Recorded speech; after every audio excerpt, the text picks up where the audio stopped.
Radio Televisió Valenciana, amb els canals de televisió i de ràdio, ha estat en els darrers 24 anys un registre de molts dels esdeveniments que han passat al País Valencià.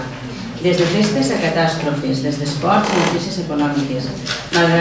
Malgrat les mancances pel que fa a la pluralitat informativa, allò cert és que Radio Televisió Valenciana era un ens amb una presència important del valencià, que oferia un servei públic de televisió i ràdio de proximitat i que garantia que molts pobles i comarques i que moltes tradicions i iniciatives tingueren una repercussió pública que ara, des del seu tancament, difícilment podran assolir. Des del tancament de l'ENS, a més, perilla el propi arxiu de Radio Televisió Valenciana, un arxiu que és història viva del nostre poble. Més de 2 dècades de gravacions el conformen. La vida del nostre país ha passat per davant de les càmeres i els micròfons de Radio Televisió Valenciana.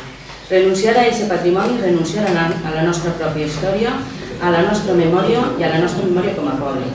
Per tot això, es proposa al ple de l'Ajuntament de Carcaixent l'adopció dels següents acords. Primer, instar a la Conselleria d'Educació, Cultura i Esports a iniciar els tràmits per tal de declarar bé d'interès cultural l'arxiu de Radio Televisió Valenciana. I segon, comunicar aquest acord al Consell de la Generalitat, als grups parlamentaris de l'Esport i als mitjans de comunicació.